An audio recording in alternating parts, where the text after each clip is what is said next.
I am not writing this for the newspapers, and I am certainly not writing this for the naval historians who wish to glorify the battles of 1905. I write this because the doctors tell me the fluid in my lungs is clearing. Yet I know the salt remains. I can still taste the black water. I am the only officer of the Kuroshio who returned to port. It is my duty to log the sequence of events that led to the loss of His Imperial Majesty's ship, so that the file may be closed and then, hopefully, burned. What happened was not an act of war. It was a correction by nature. We were operating in the northern latitudes of the Pacific. The date was February 1905. The war with Russia was a distant pressure, a grid of red and blue markers on a map in Tokyo. We were far from the Tsushima Strait. The Kuroshio was not a battleship built for glory. It was a converted coal collier refitted for reconnaissance, a vessel of iron plates, soot, and vibration. My station was the bridge. My job was navigation and observation. The mission was routine supply and hydrographic mapping in a sector of the ocean that the Admiralty charts showed as empty deep water. The environment was hostile, but in a way we understood. The cold was absolute. It formed ice on the railings within minutes of spray hitting the metal. We wore heavy wool coats that smelled of damp sheep and coal smoke. The ship was a closed system of heat and noise against a freezing void. For the first 2 weeks, the routine was anesthesia. We ate rice and beans. We checked the boiler pressure. We watched the gray horizon for the smoke of Russian cruisers. But the Russians were not there. Nothing was there. The anomaly began with the weather, or rather the absence of it. On the 14th day, the wind died. It did not fade, it ceased. The ocean, which had been a churning landscape of gray swells, flattened out. It became a sheet of glass. The transition was unnatural.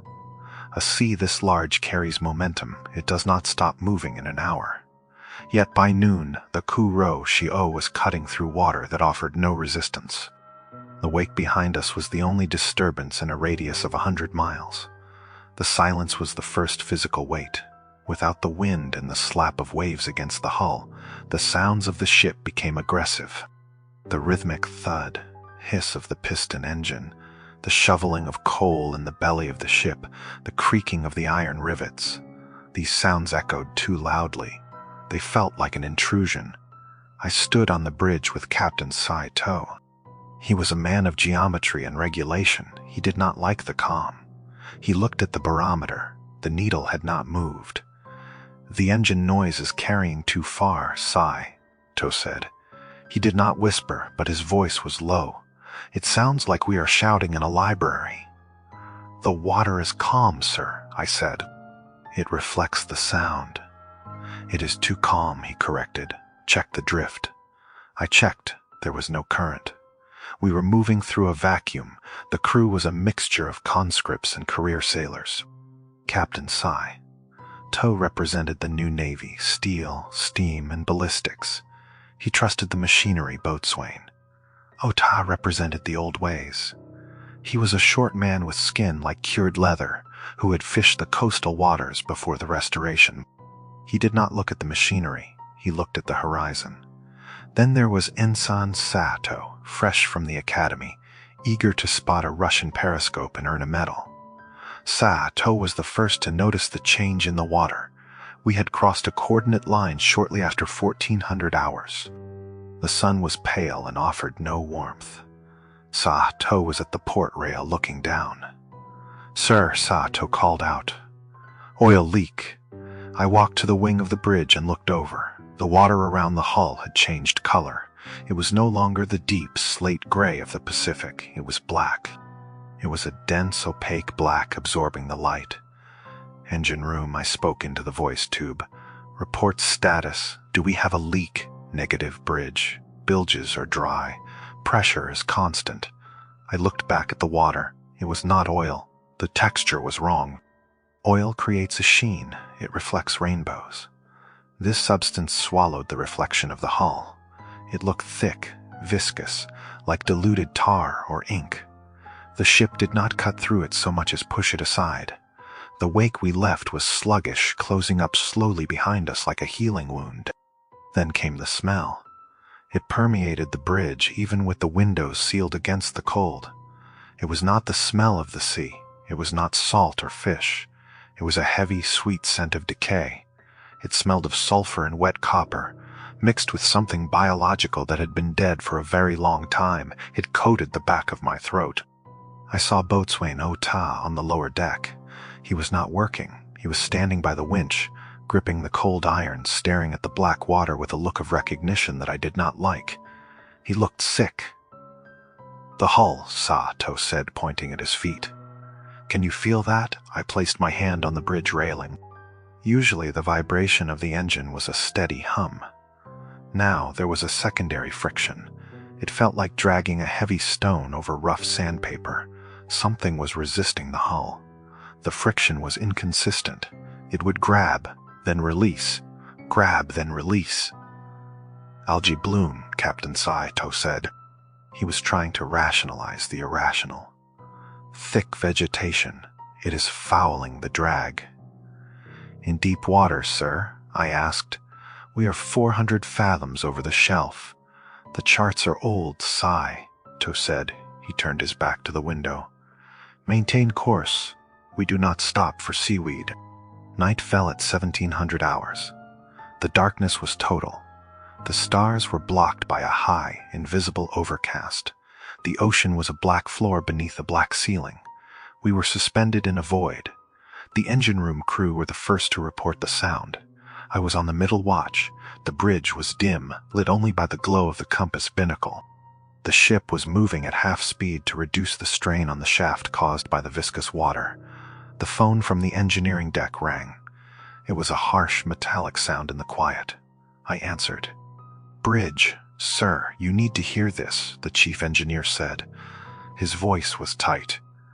"We have shut down the main piston. We are drifting." "On whose authority?" "On the authority of the noise, sir. Listen." I held the receiver away from my ear, but I didn't need to. I could hear it through the deck plates. Thump. It was a dull, heavy sound. It came from the bottom of the ship. I looked at Ensign To. His face was pale in the binnacle light. We stood perfectly still. 10 seconds passed. Thump. It was not a metallic clang. If it were metal hitting metal, it would ring. This was different. It sounded like a massive bag of wet sand being swung against the hull. It sounded like soft tissue impacting iron with immense force location. I asked the engineer. "Frame 20, forward storage." "Is it ice?" "No, sir. Ice scrapes. This is striking us." I hung up. Captain To entered the bridge.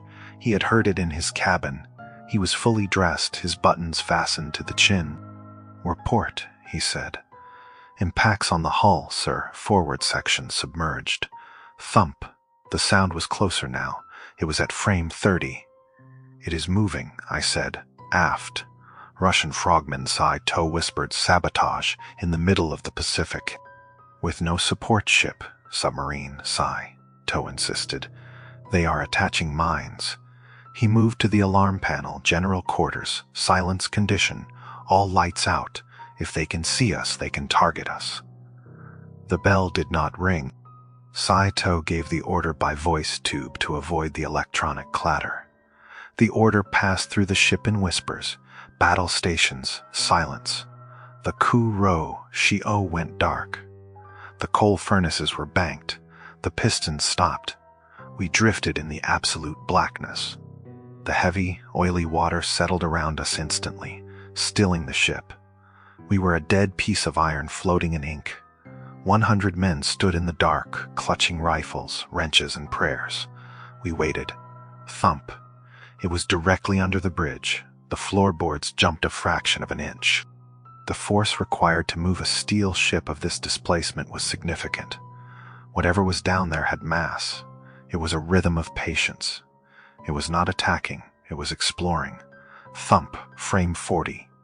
Amidships, I imagined the shape of the hull beneath the waterline, the curve of the steel entering the black depth. I imagined something rising from the abyss, blind and cold, reaching out to touch the intruder. "It is measuring us," I said. The words left my mouth before I could stop them. Captain To looked at me. His eyes were hard, but his hand was gripping the chart table so tightly his knuckles were white. It is a mechanical device, a hull tapping mechanism to locate the magazine. Thump, frame 50. It was moving toward the propeller. We stood there for 3 hours. The sound continued its slow, deliberate inspection of our keel. It went from the bow to the stern. Then it stopped. Then it started again from the stern back to the bow.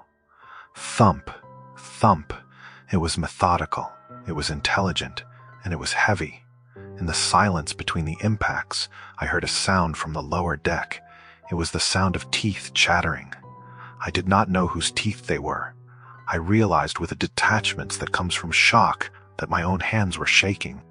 I clasped them behind my back. "It knows we are here," I whispered.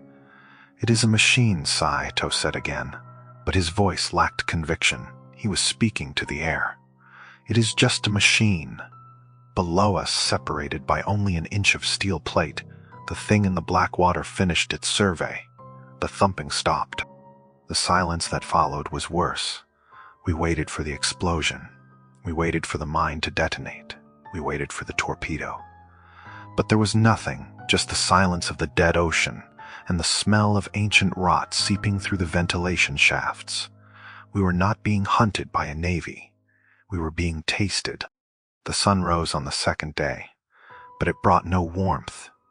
The light was flat and gray, filtering through a sky that looked like wet wool. The ocean remained motionless. It was a mirror of black glass, stretching to the edge of the world. We mustered on the deck at 0600 hours. The silence of the night was gone, replaced by the nervous murmur of the crew. They were tired. No one had slept. The thumping from beneath the hull had ceased an hour before dawn, but the vibration of it still hummed in our bones. Captain To ordered an inspection of the hull. He wanted to prove that the noise was mechanical or perhaps the result of a loose rudder chain. He refused to entertain the idea of an organism. He was a man who believed in steel and steam. We lowered the bosun's chair over the starboard side. 2 able seamen went down with scrub brushes and buckets of lye. I stood at the railing, looking down. The damage was visible immediately. Along the waterline stretching from frame 30 to frame 50, there was a stain. It was not rust. It was not oil. It was a thick, gelatinous residue, blacker than the water itself. It clung to the iron plates like a second skin. The men in the chair tried to scrub it. The lye did nothing. The brushes slid off the substance as if it were greased rubber. "It won't come off, sir." One of the sailors called up. His voice was thin in the cold air. "It is stuck fast. It feels warm." "Scrape it," To ordered. He was standing behind me, his hands clasped behind his back. The sailor used a metal scraper. He managed to peel a strip of the substance away. Beneath it, the gray paint of the hull was gone. The steel was polished bright, as if it had been sanded down by 1,000,000 years of erosion in a single night. Boatswain Ta was standing near the winch. He was watching the black slime fall back into the water. He did not look at the captain. He looked at the sea.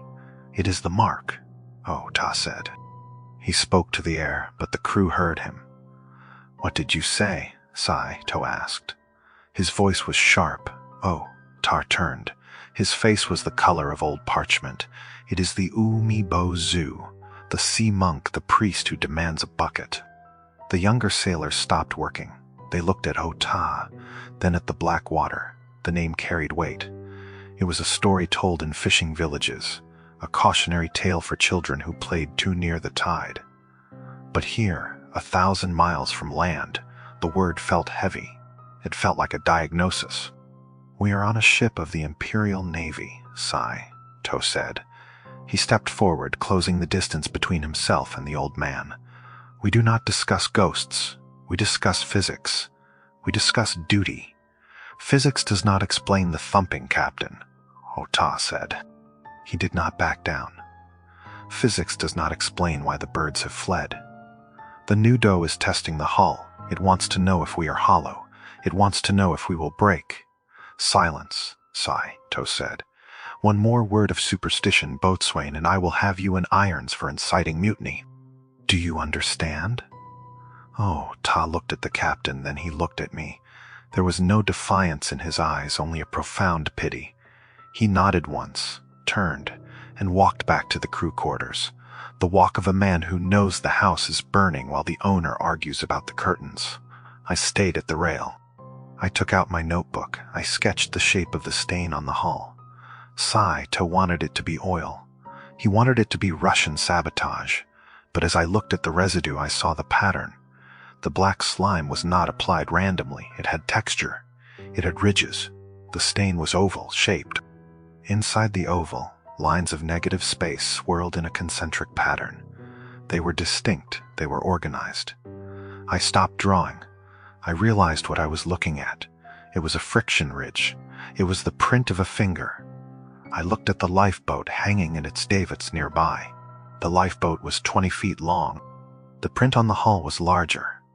I closed the notebook. I did not tell the captain. He would not have believed it, and if he did, he would have fired the guns. And I knew with a cold certainty that firing guns at something that could leave a fingerprint 50 feet wide was a mistake. The day passed in a haze of routine. We checked the coal bunkers.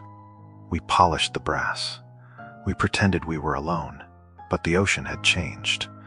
The black water seemed to have risen, though the draft marks remained the same. The ship felt lower, heavier. By 1700 hours, the fog arrived. It did not roll in from the horizon. It seemed to exhale from the water itself. It was a low, dense mist that smelled of brine and stagnant pools. It cut visibility to less than 100 yards. The world shrank to the length of the Kuroshio. We reduced speed to 3 knots. We were moving blind. I was on the bridge for the dog watch. The dampness seeped through my coat. My gloves were wet. I wiped the condensation from the glass, but it returned instantly. At 1900 hours, the lookout in the crow's nest rang the bell once. Object on the starboard beam. The voice tube crackled. I grabbed the binoculars. I stepped out onto the wing of the bridge. Distance, I shouted. Unknown, sir. It is large, hard to estimate. I raised the glasses. At first I saw nothing but gray swirling mist. Then a shape materialized. It was a mountain. It was a dark, solid mass rising from the sea. It blotted out the faint gray light of the horizon. It was smooth, lacking the jagged edges of rock or the sharp angles of ice. It was a perfect dark dome, slick with moisture. Hard to port. I ordered steer clear. The helmsman spun the wheel. The ship groaned, banking slowly away from the obstruction. I watched the shape. We were turning, but the bearing of the object did not change. It is moving with us, sir, the helmsman said. His voice trembled. The compass, we are turning, but it stays off the beam. I stared at the dark mass. It was not an island. Islands do not pivot. The object was matching our speed. It was maintaining a constant distance, perhaps 2 cables away. It was pacing us. Captain, to the bridge, I said. Tow arrived within seconds. He took the glasses. He looked for a long time. It is a fog bank, he said. Dense pocket of cold air. An optical illusion. It has mass, Captain. It is blocking the sound of the ocean. It is fog, he repeated. He lowered the glasses. His hands were shaking. Maintain course. Ignore it. We sailed for 4 hours.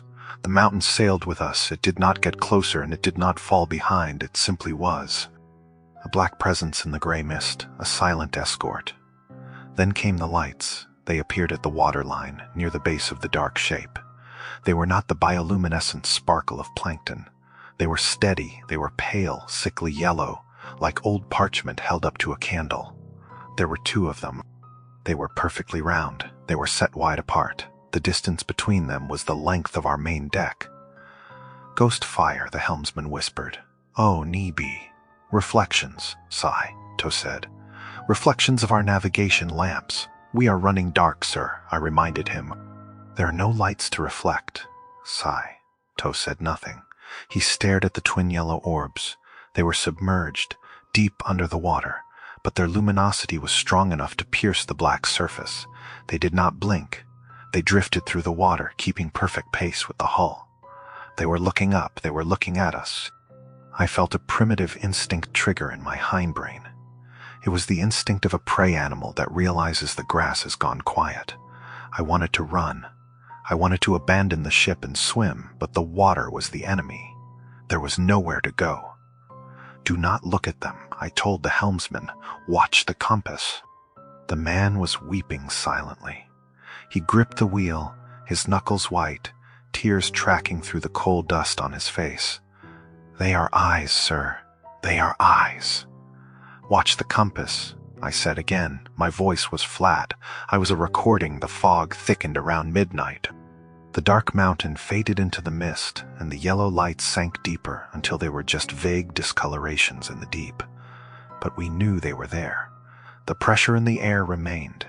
The barometer was dropping, but the sky was clear. The pressure was not atmospheric. It was psychological. The ship was a tin can. We were the meat inside. The transition from dread to loss happened at 0200 hours. The watch changed. Ensign Sato was assigned to the stern. His duty was to monitor the wake and take hydrographic readings every 30 minutes. He was a good officer. He was precise. He wanted to be a captain one day. He took his logbook, a lantern, and a sounding lead. He walked to the aft deck. "Keep your eyes on the water, Sato," I had told him. "Report anything. Even a ripple." "Yes, sir," he had said. He saluted. He looked young, too young for this ocean.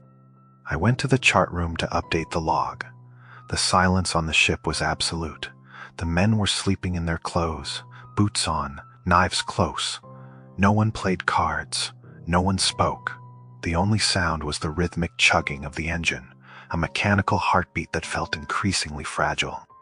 At 0230, I waited for Sato's report. The phone did not ring. I waited 5 minutes. Perhaps the line was down. At 0240, I called the stern post. "Sato, report." Static. "Sato, answer." Static, then a sound. It was faint, wet, a sound like heavy canvas being dragged over wet wood. Slap, drag, slap, sa. "To." The line went dead. I grabbed a revolver from the locker, quartermaster with me. We walked to the stern. The deck was slick with mist. The shadows stretched long and thin as we passed the funnel. The air grew colder the further aft we went. The smell of sulfur and rot became stronger. We reached the stern railing. Sato was not there. The lantern was sitting on the deck. It was still lit, the flame burning steady and low behind the glass. Beside it was the logbook. The pencil had rolled into the scupper. "To." I called out. The ocean did not answer. "Man overboard," the quartermaster shouted. He moved to the rail to throw a life ring. "Wait," I said. I grabbed his arm. "Look," I pointed to the railing. The Kuroshio was an old ship, built of iron rivets and heavy piping. The railing at the stern was a solid iron bar, 2 inches thick. It was designed to withstand the impact of docking. The section of railing where Sato had been standing was bent. It was not bent outward, as it would be if a man had fallen against it or thrown himself over. It was bent inward. The iron was twisted down toward the deck, warped like a piece of lead wire. The metal was white at the stress points. The stanchions were ripped from their bolts. Something had reached up. Something had reached up from the black water over the fantail and grabbed the railing to pull itself up. Or to pull something down. "Mother of mercy," the quartermaster whispered. I stepped closer to the damage. I held the lantern high. On the deck, where Sato had stood, there was a puddle. It was the same black, viscous slime we had found on the hull. It was thick and deep. It pooled around the twisted iron. There was no blood. There was no sign of a struggle. There were no scratches on the deck. Sato had not fought. He had not screamed. He had been there, and then he had been erased. I looked over the side. The black water swirled around the rudder. The wake was churning phosphorescent, foam mixing with the dark.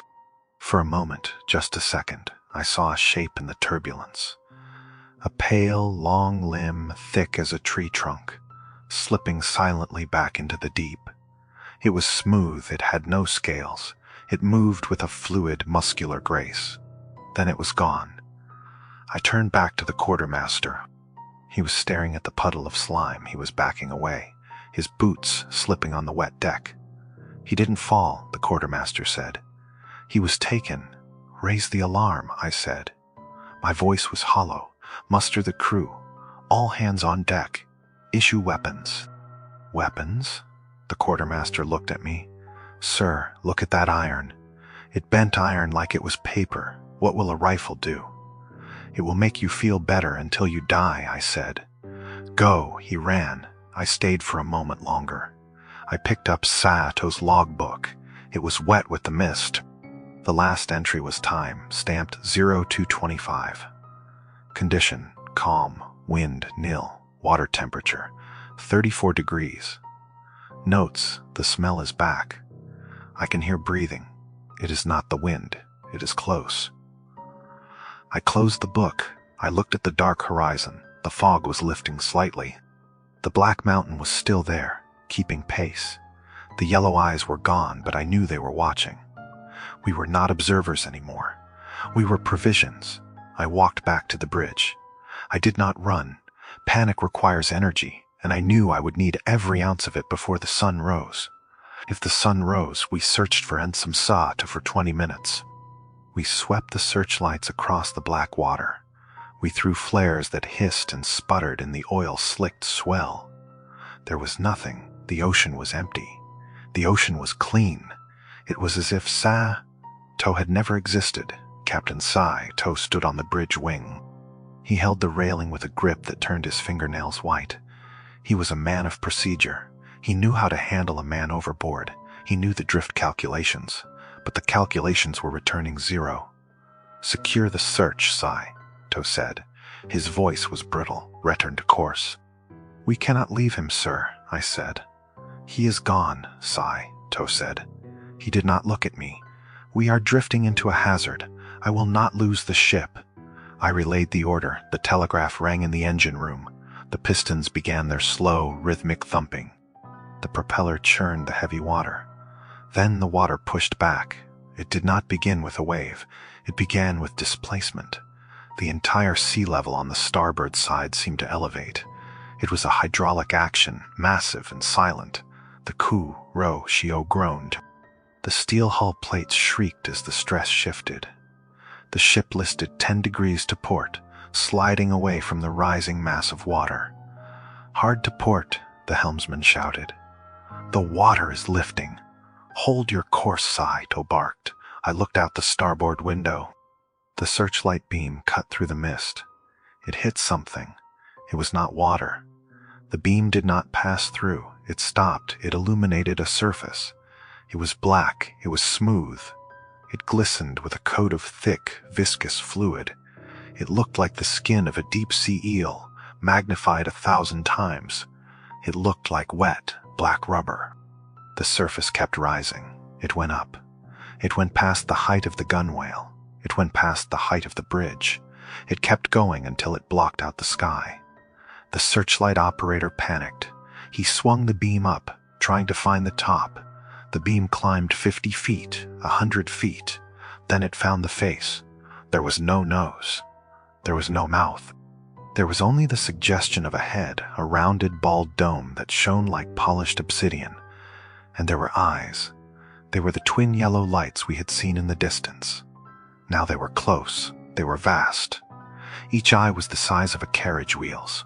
They were set deep into the black flesh, rimless and unblinking. They glowed with a sickly, internal bioluminescence. They were not animal eyes. They had no pupils. They were blank sheets of pale fire. The creature stood in the water. It did not tread water. It stood as if the ocean floor had risen to meet it. It towered over the Kuroshio. We were a toy boat in a bathtub. The creature was a mountain of black muscle and oil. The silence on the bridge was absolute. My brain tried to process the geometry of what I was seeing. It tried to categorize the biology. It failed. "It is the Nudo," a voice whispered. I turned. Boatswain Ota had come up to the bridge. He was not supposed to be there. He was staring out the window, his eyes wide, his mouth slack. "The Umibozu," he said. "The monk of the sea." Captain Saito drew his pistol. He pointed it at Ota. "Get off my bridge." "It does not matter," Ota said. He did not look at the gun. He looked at the giant. "It has come to ask." The ship rocked violently. The creature moved. It did not move fast. It moved with the slow, inevitable momentum of a glacier. A shape detached itself from the main mass of the body. It was a limb. It was a long, black tentacle, smooth and thick as a smokestack. It rose from the water and descended toward the ship. It did not strike. It touched. The limb pressed against the starboard rail. The metal screamed. The ship heeled over, listing 20 degrees, then 30. The coal in the bunkers shifted with a roar like thunder. Men on the deck slid toward the sea. The creature was pushing us. It was a gentle push relative to its size. It was the way a man might push a toy boat to see if it will capsize. It was testing our buoyancy. It was testing our weight. Counter flood port tanks. "Sigh," To screamed into the voice tube. "Right full rudder." The ship did not respond. The pressure against the hull was absolute. We were pinned. "It wants the barrel," Ta shouted. He grabbed the captain's arm. "Give it a barrel?" Saito shoved him away. "What are you raving about?" "The legend," Ta cried. "It asks for a ladle. It asks for a bucket. It wants to fill the ship with the sea.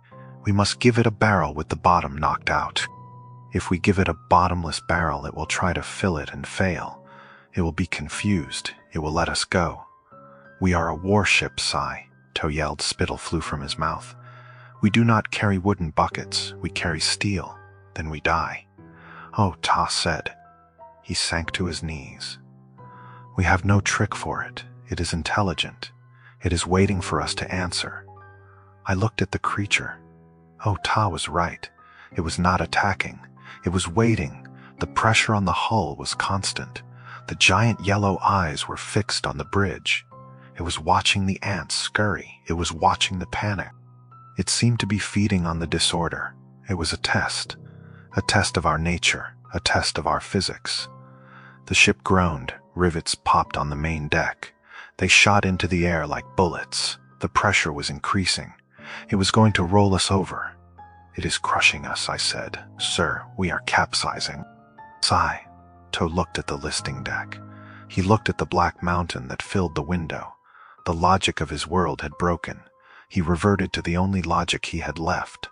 The logic of violence. "Weapons free," Saito said. His voice was cold. "Target the eyes, fire at will, sir," I said. "It is biological. It is too large." "Fire," Saito screamed. The order went down the line. The gun crews were already at their stations, strapped in against the list of the ship. They were terrified, but they were trained. Training is a reflex that bypasses the brain. The forward Hotchkiss heavy machine guns opened fire first. Tack, tack, tack, tack, tack. The sound was small. It was pathetic against the scale of the creature. I watched the tracers. They drew lines of red fire through the mist. They struck the black skin of the creature. There was no blood. There was no spray of tissue. The bullets hit the black rubber and vanished. It was like shooting into a pit of tar. The skin rippled slightly at the impact points, absorbing the kinetic energy. The lead was swallowed. The creature did not flinch. It did not blink. "Main battery," Saito ordered. "High explosive. Fire." The deck gun roared. The ship shook with the recoil. The shell hit the creature's center mass just below the neck, if it had a neck. The explosion was a dull, muffled thump. A cloud of black smoke expanded against the black skin. Shrapnel flew into the water. When the smoke cleared, there was a crater in the creature's chest. But it was not a wound. It was a displacement of fluid. A thick, black ichor oozed from the hole, slow and sludge. Like it did not bleed, it leaked. And then, before our eyes, the hole began to close. The black substance flowed back together. The wound knitted itself shut in seconds. The creature was not solid. It was a dense, cohesive liquid held together by a will we could not understand.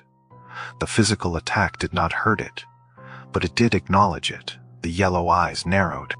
The light in them shifted from pale yellow to a deep, burning orange. The limb that was pinning the ship pushed harder. The Kuroshio rolled to 40 degrees. The railing touched the water. The sea began to pour onto the deck. "It is angry," Ta whispered. "You have insulted it." Sigh. To grabbed the telegraph. "Full astern. Back us out." The propeller thrashed. The engine screamed. We did not move. The creature held us fast. We were not fighting a beast. We were fighting the ocean itself, given form and malice. The guns fell silent. The men realized the futility. The bullets were gnats biting a stone. The creature made a sound then. It was not a roar. It was a vibration. It came from the chest, a low-frequency hum that rattled the glass in the windows and shook the fillings in my teeth. It was a sound of disapproval. Then it raised a second limb. This one was different. It did not look like a tentacle. The end of it split into 5 distinct, thick digits. It was a hand the size of a house. It hovered over the bridge. It blocked out the searchlight. The shadow fell over us. "It is going to crush the command deck," I said. I stepped back from the window. Saito did not move. He stared up at the descending hand. He looked like a man trying to solve a math problem that had no numbers. "It defies biology," he muttered. "It defies physics." "It does not care about our physics," I said. The hand came down. It did not strike. It grasped. It wrapped around the funnel behind the bridge. The steel smokestack, built to vent the heat of the coal fires, crumpled. It folded like wet cardboard. The sound of tearing metal was deafening. Steam and smoke exploded across the deck, blinding us. The creature ripped the funnel from the ship. It lifted the twisted wreckage high into the air. It held it there for a moment, displaying its strength. Then it tossed the tons of steel into the sea as if it were a twig. The splash swamped the aft deck. The ship shuddered. "It has taken the breath of the ship." Ta said. The engine room called. "Bridge, the draft is gone. Smoke is filling the boiler room. We are choking down here." "Evacuate the engine room," I said. Sigh. To turned to me. His face was gray. The mask of the officer had cracked. "It is dismantling us, piece by piece." "It is not hunting," I said. I felt a cold calm settle over me. "It is playing." The creature leaned closer. The massive head lowered until it was level with the bridge. The smell was overpowering now, rotten kelp, old blood, and ozone. The heat from the orange eyes radiated through the glass. I could see the texture of the skin. It was porous. Thousands of tiny holes opened and closed, breathing the air, tasting the fear. It was looking for something specific. It scanned the bridge. It scanned the men. It was looking for the leader. The orange gaze locked onto Saito. The captain froze. He was a brave man. He had fought in the Battle of the Yellow Sea. But this was not war. This was predation. The creature raised a finger. One single black finger. It tapped against the glass of the bridge window. Click, the glass cracked. Click, the crack spread. A spiderweb of white lines obscured the view. It was gentle. It was mocking. It knew exactly how fragile we were. It could have smashed the bridge with a blow. Instead, it was picking the lock. "Get back," I told the helmsman. The glass shattered. Shards blew inward. The cold wind and the smell of the beast filled the room. Saito drew his sword. It was a ceremonial gesture, a piece of sharpened steel against a mountain. "Stay back, Sai," To shouted at the darkness. The creature did not enter. It simply exhaled, A gust of foul, damp air blew into the bridge. It knocked Toe off his feet. It extinguished the lamps. We were in the dark. The only light came from the orange eyes of the monster burning outside the broken window. "It is time," I said. I knew what we had to do. The guns were useless. The engine was dead. The hull was held by a grip we could not break. We had one option left. It was not a strategy for survival. It was a strategy for denial. I crawled across the deck plates to the captain. He was trying to stand, slipping on the glass. "Sir," I said, "the depth charges, the mines in the aft hold." Toe looked at me. He understood. "We cannot drop them," he said. "We are not moving if we detonate them. We do not drop them," I said. "We trigger them here. Suicide," he said. "It is better than what it will do to us," I said. "Look at it. It plans to take us down slow. It wants to see us drown." Toe looked at the orange eyes. He looked at the black hand gripping the rail, tilting the ship further. The water was waist deep on the main deck now. The men were screaming. "Do it, Toe said. "I didn't have to go to the hold." We had wired a remote detonator to the bridge for tactical deployment. A crude switch and a wooden box. I reached for the box on the wall. The ship lurched. The box tore loose and slid across the floor. I scrambled after it. The deck was tilted at 45 degrees. I was sliding toward the broken window, toward the waiting hand. I grabbed a stanchion. My feet dangled over the abyss. Below me the black water churned. Above me the creature watched. It seemed curious to see if I would fall. I pulled myself up. I reached the box. I opened the lid. "Abandon ship," I yelled. It was a useless order. There were no lifeboats left. The creature had crushed them, or the list had made them impossible to launch. But the words had to be spoken. It was for the record. "Abandon ship," Toe repeated. He stood up. He straightened his uniform. He faced the window. He faced the monster. I flipped the switch. For a second, nothing happened. The circuit was cold. Then the world turned white. The explosion did not come from the bridge. It came from the keel. The mines and the magazine detonated. The force of it threw me against the back wall. My head struck iron. The last thing I saw was the deck heaving upward, the black hand being blown back by a pillar of fire, and the orange eyes widening, not in fear but in surprise. Then the ocean rushed in, cold, heavy, and absolute. I did not swim. The concussion stunned me. I sank. I felt the water fill my ears. I felt the pressure build. I waited to die. I waited for the black hand to grab me. But the grab never came. The buoyancy of my coat, or perhaps the chaotic currents of the explosion, pushed me up. I broke the surface. I gasped. The air was full of smoke and steam. The Kuroshio was gone. The stern had been blown apart. The bow was pointing at the sky, sliding backward into the deep. I grabbed a piece of floating timber. It was part of the chart table. I clung to it. I looked for the monster. The sea was churning with foam and oil. The fire from the explosion burned on the surface of the water. In the center of the fire, the creature remained. It was damaged. The explosion had torn away part of its lower mass. The black substance was boiling, hissing where the flames touched it. But it was not dead. It was sinking. It was retreating. The massive head lowered beneath the waves. The hand released the wreckage of the ship and slipped under the water. The last thing to vanish were the eyes. They were no longer orange. They had returned to that pale, cold yellow. They looked at me. One final, lingering stare. Then the water closed over them. The sea smoothed out. The fire died down. The mist returned. I was alone. The silence returned. It was heavier than before. It was the silence of a graveyard. I floated on the black water, shivering, waiting for the cold to stop my heart. I did not see Captain Toe again. I did not see Ta. I did not see any of them. I floated for 2 days. I did not pray. I did not hope. I simply watched the water. Every ripple, every shadow, every bubble.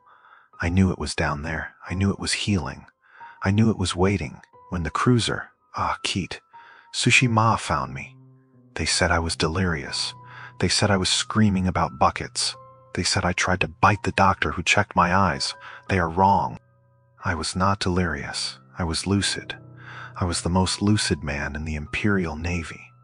Because I know what is under the keel. They wrote it down as a boiler explosion, a tragic accident caused by coal gas. They gave psi to a posthumous medal. They retired me with a pension and a warning to keep my mouth shut. I kept my mouth shut until now. The ink on this page is drying. My hand is tired. The doctors say I have a week left. The fluid in my lungs is rising. It feels like the tide coming in. I am not afraid of dying. I am afraid of where I am going. Because the ocean is deep, and I know who owns it. Welcome back to the archives. Tonight we examine the final, redacted pages of the Kuroshio incident. This is the conclusion of the testimony regarding the events of February 1905. The following account details the destruction of the vessel and the subsequent cover-up by the Imperial Navy. Please listen carefully. The negotiation ended at 0300 hours. The creature did not accept our silence. It did not accept our weapons. It had tapped on the glass of the bridge like a man tapping on an aquarium, and when we did not respond with the tribute it required, it ceased to be curious. It became efficient. The sound came first. It was not a roar. A roar implies rage, and rage implies emotion. This was a biological function. The creature inhaled, its chest expanding like a dark bellows, and then it released a pulse of low-frequency sound. It hit the ship like a physical hammer. The remaining glass in the bridge windows did not just crack. It turned to dust. The pressure waves slammed into my chest. I felt my ribs flex inward. My nose began to bleed. It was a sound that vibrated the rivets in the steel plates, loosening the very skeleton of the ship.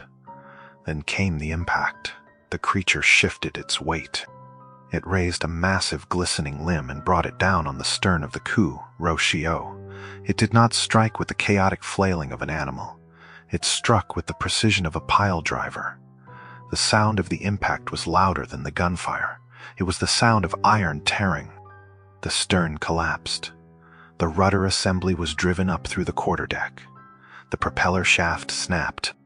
I heard the engine in the bowels of the ship scream as the resistance on the shaft vanished, the pistons racing wildly before seizing with a grinding crunch that shook the floorboards. "Power loss," I said.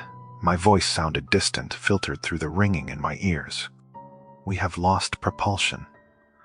Captain Saito did not answer. He was holding onto the binnacle, staring aft. The ship was dead. We were no longer a machine of war. We were a metal box floating in the dark. The list to starboard increased. The water on the main deck was now waist, deep, but it was not just water flooding the ship. The black slime was moving. It flowed over the gunwales. It poured down the ventilation shafts. It did not splash, it crawled. It had the consistency of molasses, but it moved with intent. I watched from the bridge wing as the black substance flooded the waist of the ship. A stoker, a young boy from Osaka, was trying to climb the ladder to the bridge. He was screaming. The sound was thin and high. "Help me," he cried. "It burns, it burns." The black slime had caught him. It wrapped around his legs. It was not crushing him. It was absorbing him. The substance seemed to adhere to his skin, fusing with the fabric of his uniform. He reached out a hand toward us. Then he was pulled back. He did not fall. He was retracted. The slime dragged him back down the ladder, back into the flooded mess deck. His scream was cut short, not by a hand over his mouth, but by the substance filling his throat. "Secure the hatches, Saito said. His voice was flat. "Keep it below." "It is already inside, sir," I said. "It is in the vents. We could hear it beneath our feet." A wet, slapping sound echoing through the steel corridors. The ship was being digested. Men were firing rifles in the dark below decks. The flashes of the muzzles illuminated the hallways for fractions of a second, revealing shapes that had no place in nature, tentacles of black water. pseudopods of oil that reached out to extinguish the lanterns. The screams below deck did not last long. They were replaced by the wet, rhythmic sound of the ship settling deeper. We were alone on the bridge. The hull was groaning. The iron was giving up. Captain Saito turned to me. His face was composed. He adjusted his cap. He looked like a man who had reviewed a spreadsheet and found a discrepancy that could not be reconciled. "The ship is lost," he said. "Yes, sir. If we sink, the logs sink, the charts sink. No one will know." "No one will believe us anyway, Captain." "That is not the point, Saito said. "The point is the record. Accuracy is the only duty we have left." He walked to the tactical station. He unlocked the case that held the demolition keys. The Kuroshio carried 4 heavy depth charges in the aft magazine, wired for remote detonation to scuttle the ship in case of capture. It was a standard protocol for reconnaissance vessels. "The aft magazine is submerged," I said. "The wiring is waterproof," Saito said. "The charges are stable." He looked at the lifeboat davits on the port side. The port cutter was the only boat that had not been crushed. It hung precariously over the black water. "Boatswain Ta is dead," Saito said. "Ensign To is dead. The crew is gone." He looked at me. "Take the logbook," he said. "Take the navigation charts. Get in the cutter." "I am the executive officer," I said. "I stay with the ship." "You are the witness," Saito corrected. He did not raise his voice. "I am the captain. My job is the ship. Your job is the truth. That is an order." I looked at him. I wanted to argue. I wanted to claim bravery, but I was tired, I was cold, and I was terrified. "Yes, sir," I said. I grabbed the oilskin bag containing the logs. I walked to the port wing. The creature was focused on the stern, tearing at the steel plates, widening the hole it had made. It seemed to be searching for the engine, attracted by the heat. I climbed into the cutter. I lowered it. The pulley squealed. The sound was sharp in the heavy air. The creature turned its head. The giant yellow eyes shifted toward me. "Go," Saito said. He was standing by the detonator switch. He was watching the monster. The cutter hit the water. I released the falls. I grabbed the oars. I did not look at the monster. I looked at the water. I pulled. Panic gives a man strength, but it is a brittle strength. I rowed until my lungs burned. I rowed away from the Kuroshio into the fog. The black water felt thick against the blades of the oars. I was 2 cables away when the creature moved. It had finished with the stern. It turned its massive body toward the bridge. It rose higher out of the water. It was going to wrap itself around the command tower. It was going to take the captain. I saw Saito through the broken window. He was small. He was a speck of white uniform against the dark. He was looking at the creature. He was not looking at me. He raised his hand. He placed it on the switch. The creature lunged. A wall of black flesh slammed into the bridge. Saito turned the key. The ocean broke. It was not a firework. It was a disruption of the world. The depth charges detonated simultaneously. The keel of the Kuroshio shattered. The explosion vented upward through the engine room, through the deck, through the monster. A column of fire and water rose 300 feet into the air. It was a blinding white-hot pillar that turned the fog into steam instantly. The shockwave hit my boat a second later. It lifted the cutter out of the water. I was thrown into the bilge. The sound was not a noise. It was a silence so loud it deafened me. I lay in the bottom of the boat, gasping. Debris rained down around me, pieces of hot iron, splinters of deck wood, a rain of black oil. I pulled myself up to the gunwale. I looked back. The Kuroshio was gone. There was only a churning cauldron of foam and fire. The water was no longer black. It was a swirling, muddy mix of red and gray. The firelight reflected on the surface. The creature was gone. The explosion had torn through the space it occupied. There were masses of black substance floating on the surface, burning with a blue flame. They looked like chunks of whale blubber, but they dissolved as I watched, melting back into the sea. I sat in the boat. The silence returned. The wind returned. The fog began to close in again, hiding the burning patch of ocean. I was alone. I drifted for 4 days. I remember the thirst. I remember the cold. But mostly, I remember the feeling of being watched. I did not sleep. I kept my hand on the flare pistol. Every time a wave slapped the side of the boat, I flinched. I waited for the black hand to rise. I waited for the yellow eyes. On the morning of the 5th day, smoke appeared on the horizon. It was the cruiser, Keet. Su, Shima. They saw my signal. They pulled me from the cutter. My skin was gray. My uniform was stiff with salt and the black residue. I could not walk. They carried me to the sickbay. A young doctor wiped my face with a warm cloth. "You are safe," he said. "The storm is over." It was not a storm, I croaked. My throat was like sandpaper. It was the monk. It was the Umibozu. The doctor looked at the nurse. He whispered something about dehydration and delirium. He gave me a sedative. I slept for 20 hours. When I woke up, there were men in suits standing by my bed. They were not doctors. They were intelligence officers from the Admiralty. They asked for the logbook. I gave it to them. They read it in silence. One of them, a commander with a scar on his chin, closed the book. "This is a creative report, Lieutenant," he said. "It is a factual report," I said. "The Kuroshio hit a Russian mine," the commander said. He did not look at me. He looked at the wall. The boiler exploded. The shock caused hallucinations among the crew. That is the official finding. But the hull, I said, the slime, the fingerprint on the steel. "The ship is at the bottom of the Pacific," he said. "There is no hull to inspect. There is no slime.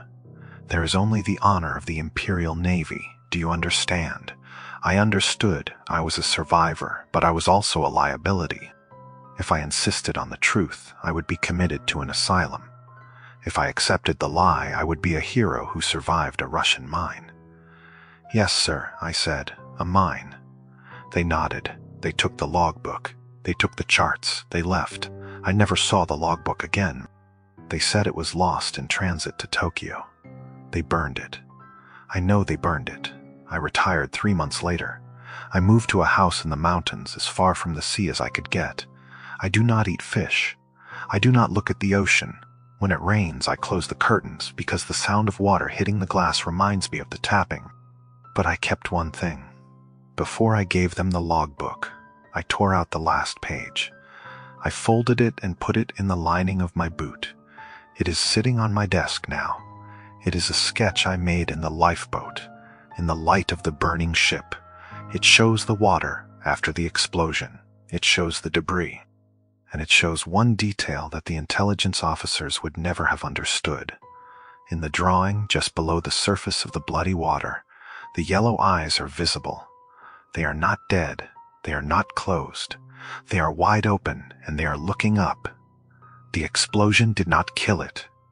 Violence does not kill the ocean.